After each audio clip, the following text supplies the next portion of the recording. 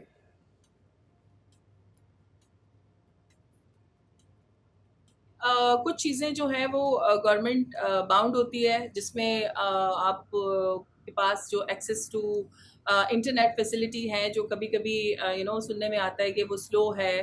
تو جب آپ اس طرح کی گلوبل مارکیٹ کے ساتھ میچ کر رہے ہوتے ہیں, تو ہمیں آئی تھنک اپنی چیزوں کو کریکٹ کرنا چاہیے ان ہاؤس.